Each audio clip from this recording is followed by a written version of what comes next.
Hello everyone, Mitchell and Alice for another Indigenous-minded YouTube journal video. What is this, number 42 now? LaCroix.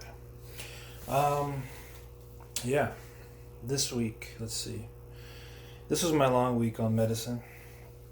I worked 7 days straight, and I had a few call days, a couple clinic days, and today's Sundays. I had Sunday off. That was nice. But yeah, it was a busy week. Things are really picking up now with this whole pandemic situation. I mean, the epicenter for the states has kind of shifted to the East Coast of New York, and hope everyone can do well over there. Think of my colleagues for medical school and people I know over there. Hope they're safe and doing well.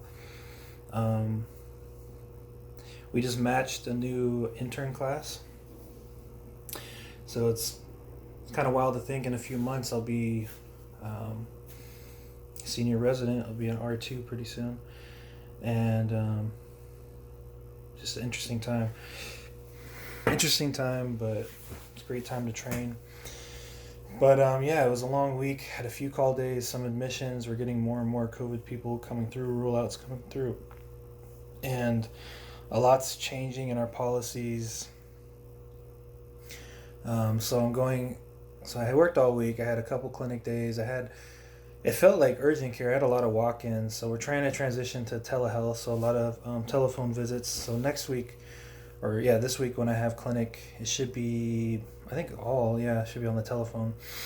So trying to work through that and trying to meet patient needs as best we can. But this last week, there was a few days where I was in clinic that felt like urgent care. Just people there ready to see me, and trying to move through patients as best I could. Had some prenatals, had some interesting stories for some patients, STIs, patients that I'm kind of worried about that are a lot of walk-ins, so sexually transmitted infections that I'm trying to treat. Trying to build connections with patients that are new to me, a lot of skin infections. Had to send someone to the hospital, and we basically had to get an ambulance just for them to be able to go to the hospital.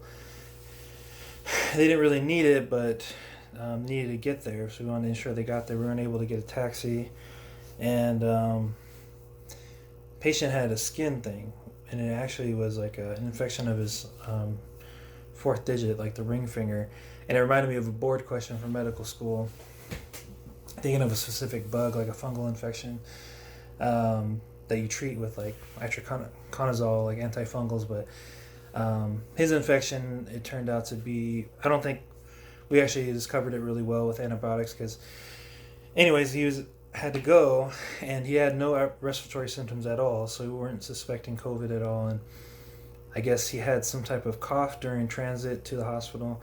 And it's kind of one of those unfortunate things that, we're trying to be very careful, and we're trying to make sure we're not missing things. But he ended up being a patient that we ended up trying to rule out for any kind of COVID infection. And I was kind of upset because he didn't have a cough.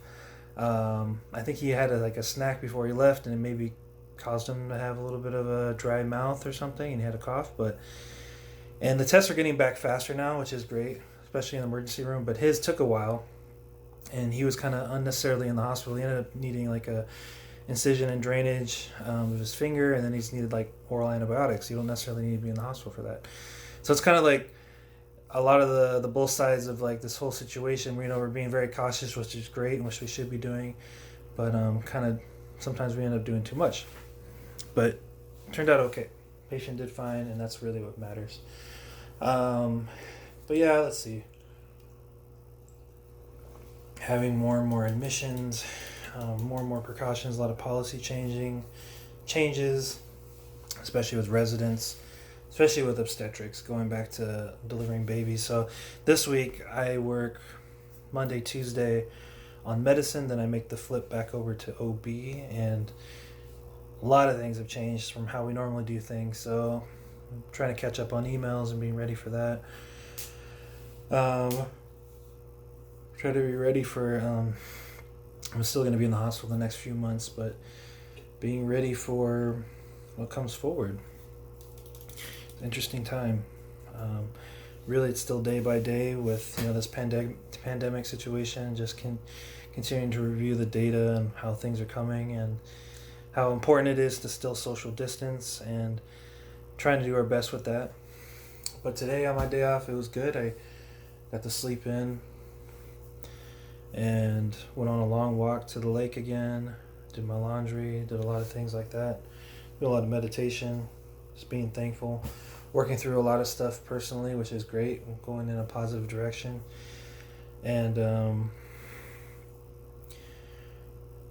doing the best we can. But yeah, I feel like things have changed in the hospital with the expectations and what we're doing and the scheduling, possibly being called in. But it's just, being ready for anything that can change day by day, I feel like. Especially if you're like not in the hospital right now, a lot of my co-residents could possibly be called in, but I am on inpatient right now for the next few months still, so there's nothing that have changed too much, but my clinic stuff is changing a lot, and then just like I mentioned with going on to obstetrics next.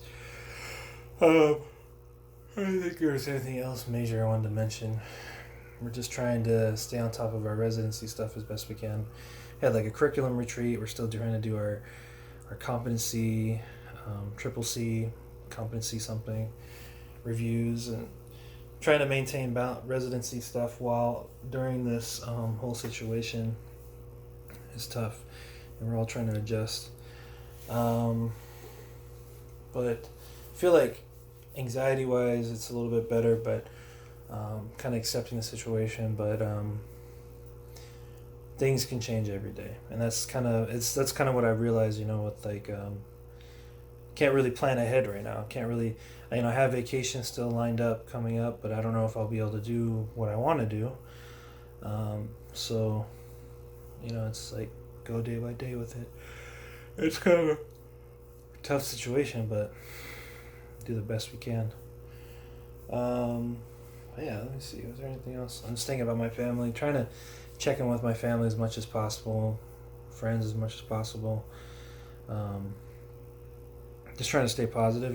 There's people getting sick that you wouldn't think would get sick, that are young and don't have any like known history, and everyone's different. I think certain people might get this infection and their body might react to it differently than others, and that's kind of what we're seeing.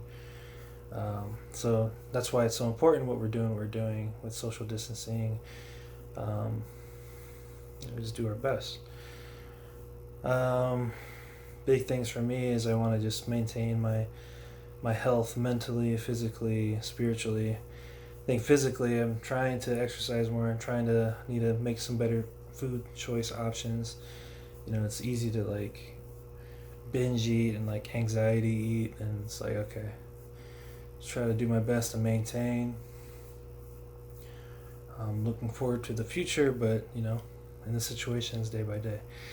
Let's see. Yeah, it was a long week.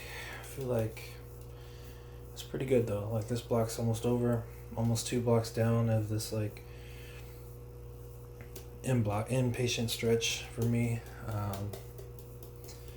and just trying to stay up to date with things. Try not to get, I try to take breaks because we get so many updates every day with emails, and it's interesting. The doctor that's in the White House, Dr. Fauci, I think it's great that he's been connecting and trying to get out publicly. Meeting with like Steph Curry and then like some other like known people that are just asking questions that people might generally have, and I think that's great.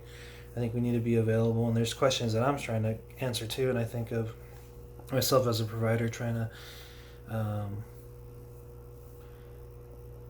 feel at ease as best I can, and I think of, if I'm stressing, I just imagine my patients or people that have baseline like anxiety, we need to be there for them, and so we're trying to do our best, try to keep learning. But yeah, so another week, so transition week, and I'm trying to think. There were some of these shifts that were tough. We have admissions, day call, sometimes they happen like right at sign out, so it's like you're there longer than you expected, and had some like really long days, like 13, 15-hour days. But just being able to communicate with family, friends, coworkers, I think is the best thing for me. I think I'm kind of working through that. Got a care package from family that I was really, really thankful to get. And I just need to try to be available for people as much as I can too. But trying to get my rest, because that's, we got to stay healthy, and I got to be there for my patients, and do the best we can. But yeah, keep it mission minded, keep it indigenous minded. All right, aloha.